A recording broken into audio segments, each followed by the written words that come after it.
साथियों नमस्कार। पटना बिहार से मैं अमिताभ कुमार दास, आईपीएस 94 बैच, और आप देख रहे हैं मेरा अपना यूट्यूब चैनल दास बोले बिंदास। क्योंकि जब बुज़दिलों ने मुंह में दही जमा लिया हो तो दास का बिंदास बोलना जरूरी हो जाता है। साथियों, खबर यह है कि जेल में बंद एक माफिया डॉन एक लोकसभा सांसद की हत्या की धमकी दे रहा है। अब इस देश के हालात ऐसे हो गए हैं कि प्रधानमंत्री नरेंद्र मोदी को इस्तीफा देकर दोबारा चाय बेचनी चाहिए। वीडियो को आखिर तक दिल थाम कर देखिए। साथियों, लॉरेंस बिश्नोई के बारे में मैं आपको पहले भी बताता रहा हूं। लॉरेंस बिश्नोई पंजाब का रहने वाला है, बहुत खूंखार माफिया सरगना है। अहमदाबाद गुजरात के साबरमती जेल में बंद है और जेल के अंदर से ही अपने पूरे गिरोह का संचालन करता है। उसके गिरोह में माने जाते हैं 700 शूटर्स हैं। 700 ऐसे शूटर्स हैं, निशानेबाज हैं, जो उसके एक हुक्म पर किसी को खलास कर देते हैं। लॉरेंस बिश्नोई का दाहिना हाथ है गोल्डी बरार, वो कनाडा में बैठा हुआ है। पिछले 2-3 सालों में लॉरेंस बिश्नोई ने कई चर्चित हत्याएं करवाई है। 2022 में उसने पंजाबी गायक सिद्धू मूसेवाला की हत्या करवा दी थी। 2023 में उसने करणी सेना के प्रमुख सुखदेव सिंह गोगामेड़ी को मरवा दिया। 2024 में उसने बंबई में पूर्व मंत्री बाबा सिद्दीकी की हत्या करवा दी।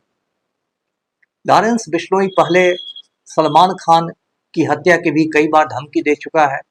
सलमान खान से उसकी ये नाराजगी है कि सलमान खान ने सन 2007-8 के आसपास जोधपुर में काला हिरण का शिकार किया था, और उसके बाद वो काला हिरण जो होता है वो बिश्नोई समाज के लिए एक बहुत पवित्र जानवर होता है, जिसकी बिश्नोई लोग पूजा करते हैं।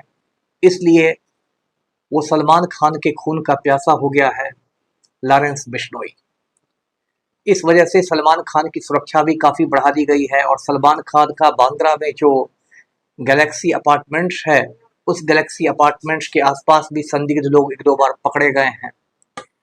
तो इस तरह से ये लॉरेंस बिश्नोई जेल के अंदर रह के नंगा नाच किए हुए हैं। अब पप्पू यादव पर आते हैं। पप्पू यादव कौन है? पप्पू यादव पूर्णिया के निर्दलीय सांसद हैं, लोकसभा सदस्य हैं।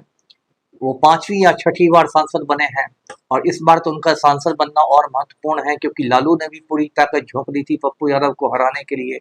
पलटू राम ने भी पूरी ताकत झोंक दी थी, लेकिन पप्पू यादव को वो लोग नहीं हरा सके। पप्पू यादव की जो पत्नी है रंजीता रंजन, वो भी राज्यसभा की एमपी है, छत्तीसगढ़ से कांग्रेस की एमपी है।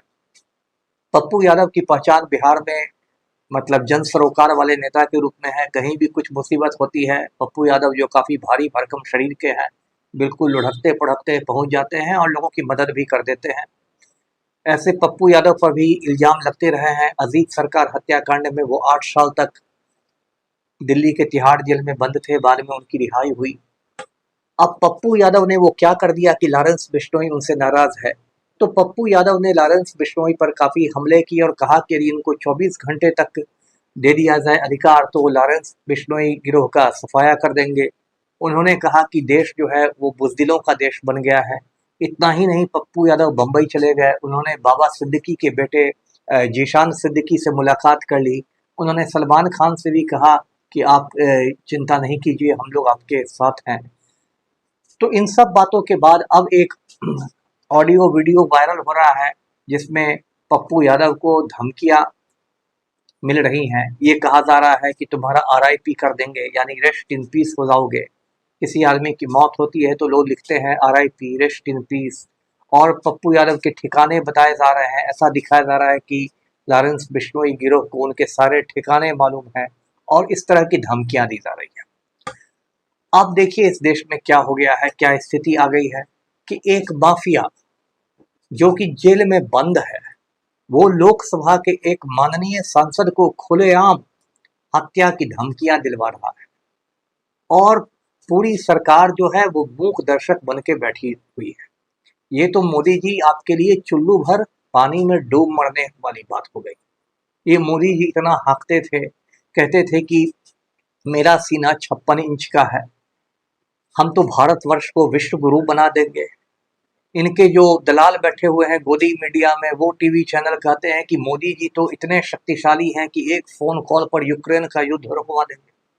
गोदी मीडिया दिखाता है कि व्लादिमीर पुतिन यूक्रेन पर परमाणु बम गिराने वाले थे, लेकिन मोदी जी ने फोन करके मना कर दिया पुतिन को। ऐसी ऐसी खबरें चलाई जाती हैं।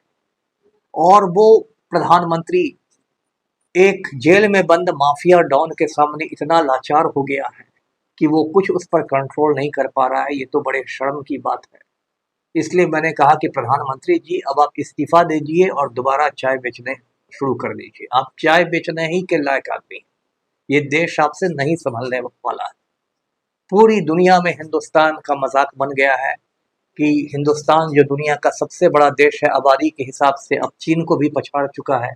142 करोड़ की आबादी है और इतने बड़े देश की छाती पर एक जेल में बंद कैदी मूंग दल रहा है और पूरा सिस्टम उसके सामने बौना हो गया है। देश का जो नकारा गृह मंत्री है, तड़ीपार गृह मंत्री अमित शाह, वो कुछ नहीं कर पा रहे हैं।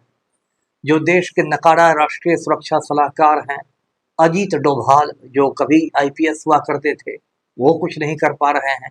जो देश की बड़ी बड़ी सुरक्षा एजेंसियां हैं, रॉ है या आईबी है, ये कुछ नहीं कर पा रही हैं। सीबीआई कुछ नहीं कर पा रहा है।